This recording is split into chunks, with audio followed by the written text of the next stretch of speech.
Salut à toutes et à tous, Badr Belaja, toujours fidèle à mon projet, la promotion des sports de combat et les arts martiaux. Aujourd'hui, je suis invité par l'association nantaise de boxe française. Et pas que, puisque l'association développe plusieurs disciplines, la savate, le kickboxing, le grappling et d'autres activités.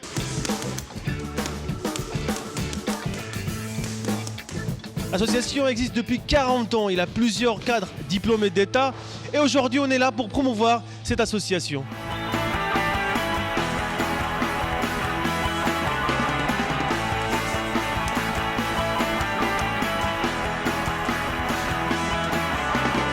Avec moi le responsable de l'association ANBF, Thierry Bockel.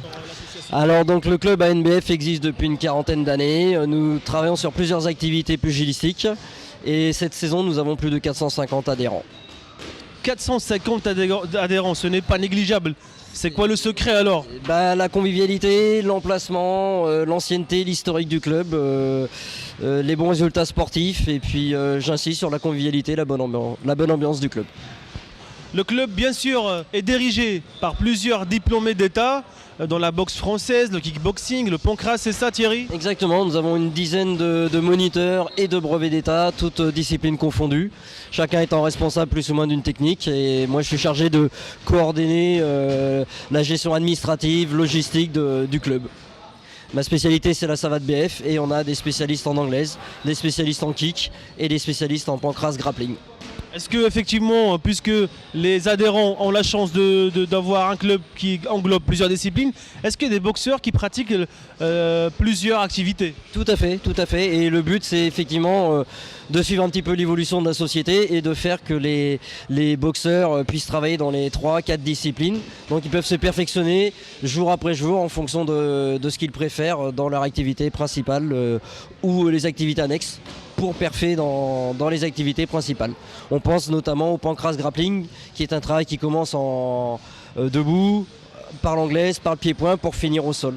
Donc ça représente par exemple tout à fait ce qu'on va sans doute faire évoluer à moyen terme.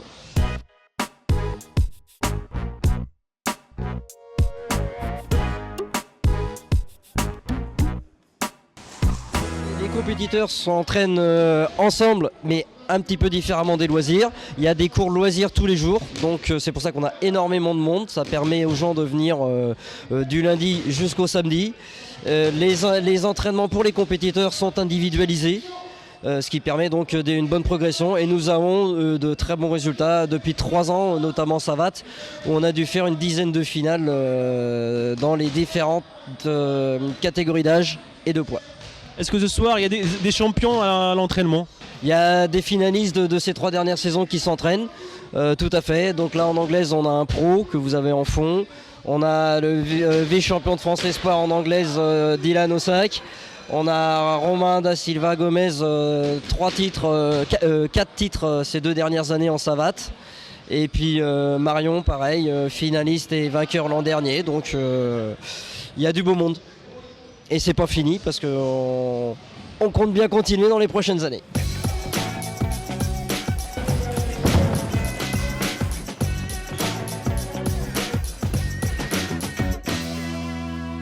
Parmi les champions du club, Romain da Silva Gomez, qui était champion de France de boxe française. Maintenant, il prépare pour son premier combat de kickboxing. Romain, avant de parler de ton combat, une petite présentation pour le public qui ne te connaît pas forcément. Je m'appelle Romain da Silva Gomez, j'ai 21 ans. Ça fait 6 ans que je boxe ici. Donc, je suis champion de France espoir de boxe française, vice-champion de France junior 2014. J'étais titulaire en équipe de France en 2014. Et voilà. Une grande carrière, à mon avis, de boxe française. Pourquoi ce changement? Pourquoi cette envie de pratiquer le kickboxing? C'est pour changer, parce qu'il n'y a pas forcément beaucoup de combats en boxe française. Et puis, il n'y a pas beaucoup de combats aussi au kickboxing. Ouais, mais là, il y a un bon gala qui se prépare à côté. Donc, les Jaguars là, qui préparent un gala le 9 avril. Et donc, ils m'ont inscrit en classe A directement donc, pour ce gala. Donc, j'ai envie d'essayer un nouveau défi.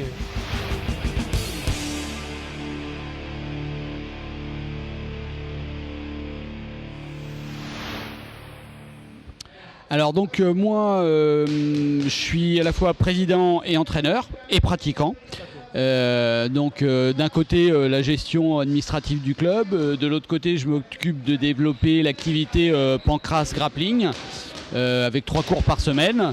Et puis, je suis aussi pratiquant. Je fais aussi des cours comme un adhérent classique.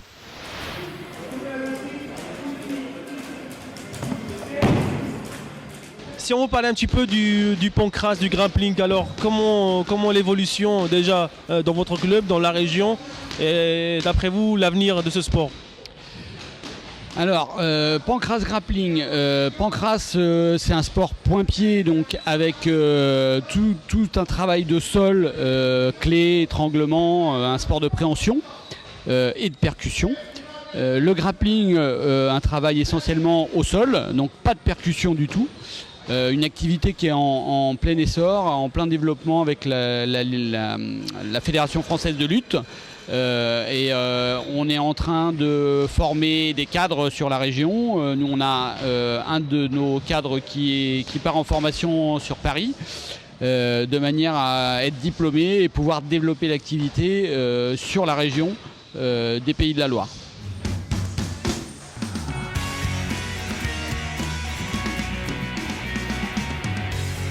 Comme toutes les associations, loi 1901, ils demandent beaucoup de budget, demandent du partenariat, demandent aussi un soutien de leur ville, de leur commune. Aujourd'hui, je suis avec un élu de la ville de Nantes.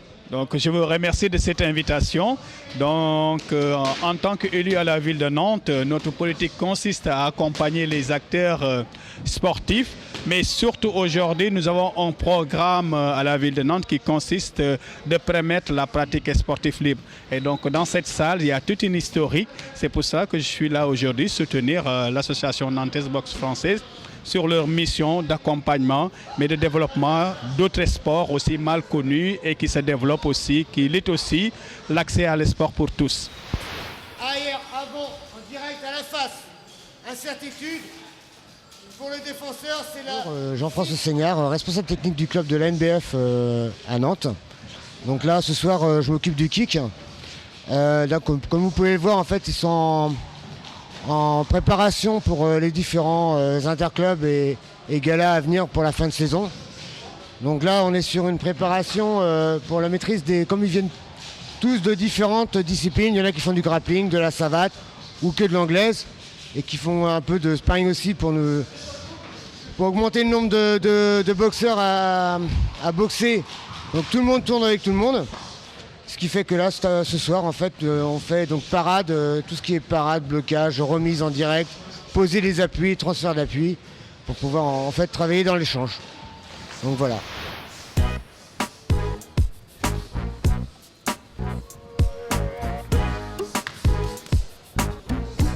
Alors, je m'appelle Marion et j'étais championne de France Espoir en 2015 et là je prépare le tournoi de France en boxe française.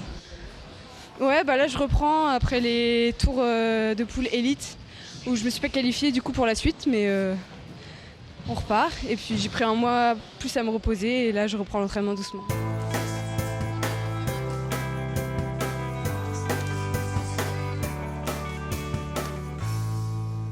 Donc pour ce qui est pour moi, je vais passer tous mes diplômes pour pouvoir enseigner dans les 3 disciplines du club, à savoir la savate, le moniteur depuis 2003, le prévôt de boxe anglaise depuis 2015 et le diplôme de kick shows fight depuis 2010. Donc c'est pour ça que maintenant en fait mon avenir se trouve dans la boxe anglaise en passant un DGEPS, un diplôme d'état à Massy avec la société Challenge Academia. Géré par monsieur Médéric Chapiteau. Oui, donc voilà, Amélie Herbet, qui est donc boxeuse en anglaise, parce que comme je disais tout à l'heure, je m'occupe de l'anglaise, du kick et de la savate, et donc par rapport à DGEPS, donc je suis en train de préparer plusieurs boxeurs, dont Amélie. Alors Amélie, un petit mot sur ta carrière et sur ton suivi par Jean-François. Moi j'ai débuté d'abord en boxe française, donc j'ai commencé en assaut, donc l'autre forme, après je suis passée en combat, espoir et après élite, un peu de full contact et puis maintenant je suis arrivée ici et je me mets à l'anglaise.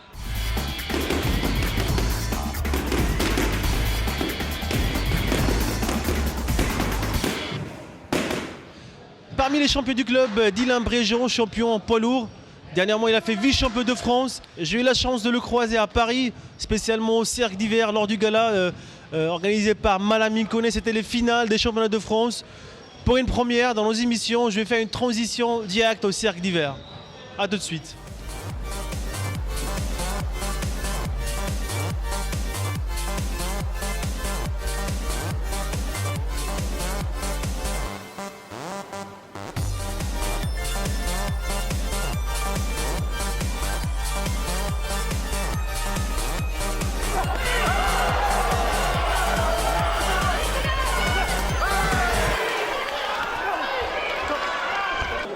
Le boxeur du coin bleu. Et voilà, je suis avec le vice-champion de France dans notre région Pays de Loire. Malheureusement, il a tout fait pour gagner cette victoire. Ce n'est pas grave pour moi, je pense. Il est déjà champion de France 2 fois. Aujourd'hui, vice-champion de France en face d'un boxeur de qualité. Alors, prochain objectif. Ce combat est passé, on ne va pas discuter. Prochain objectif. Prochain objectif, on va voir. Déjà, on a normalement un combat de prévu au mois de mars. Donc, c'est ça, l'entraînement ne va pas stopper, on va continuer. Et puis, prochain objectif, toujours s'entraîner. Là, je fais vice-champion de France. Donc, on va voir après. Il va peut-être avoir des sélections en équipe de France. C'est sûr, là, du coup, les tournois majeurs, je sais pas, ça va être Paul qui va les faire. Mais je pense qu'il va avoir d'autres choses et on verra bien. Le combat, revenons sur le combat. Alors, comment c'était le combat? Où tu sentais que tu as perdu le rythme de ton combat? Je ne sais pas, c'est le rythme, en tout cas, tu dois savoir mieux que moi pourquoi la défaite. La défaite, pourquoi? Déjà, je suis tombé contre un adversaire de qualité, c'est sûr. C'est ça. Et ensuite, je suis tombé un peu dans le jeu de la provocation. Pourquoi la provocation à un moment donné? Pourquoi est-ce que tu le connais? Est-ce que par rapport à l'équipe de France, est-ce que vous avez un vécu? C'est ça, c'est l'année dernière, je gagne contre lui en demi-finale, c'était un combat très serré et il prend deux avertissements pour boxe dangereuse, tête basse il me semble. Donc du coup, ce qui fait que c'est moi qui remporte le combat. Donc après ça a été entre concurrence, il y avait des tensions, tout ça. On s'était recroisé à l'INSEP, c'était vraiment très tendu. Donc là, c'était un contexte très particulier. C'est le quotidien des boxeurs qui sont dans la même catégorie et qui passent des séjours ensemble dans les centres comme l'INSEP ou ailleurs. Et ça arrive. Maintenant, ce n'est pas grave. Je pense que tu auras d'autres occasions pour te perfectionner, pour faire de la performance. Un petit mot pour ton public, pour les Nantais, pour la région Pays de Loire. Merci à tous ceux qui sont venus me voir. Ça fait très plaisir, le soutien, de près comme de loin, les messages, tout ça. Ça fait super plaisir et je rendrai, c'est grâce à ça, ça me donne de la force et je rendrai jamais assez à ces personnes qui m'encouragent. D'ailleurs, tu es le seul boxeur de la région qui s'est qualifié à la finale. C'est ça, oui. Voilà, on continuera toujours à soutenir notre boxeur, notre région. C'est un boxeur qui a du charisme, qui a du potentiel technique et physique. Et vous allez voir, bientôt il va dire, il n'a pas dit son dernier mot bien sûr. Jamais. Merci et puis au revoir, à bientôt.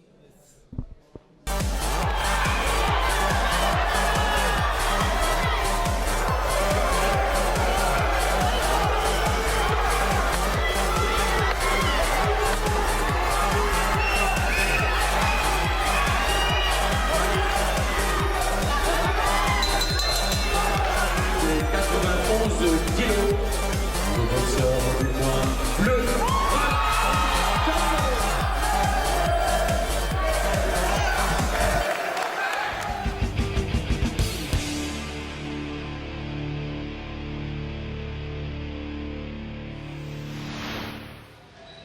Un très beau combat de Dylan, malheureusement avec une défaite, mais il y aura d'autres challenges, d'autres défis.